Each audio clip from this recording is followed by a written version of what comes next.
Hey family, it's your girl Nicole B here coming back at you with another video.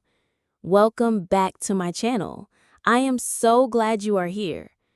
In today's video, I'll be creating a nail look using my stamping plates from Uber Chic and nail transfer tape with abstract faces and flowers.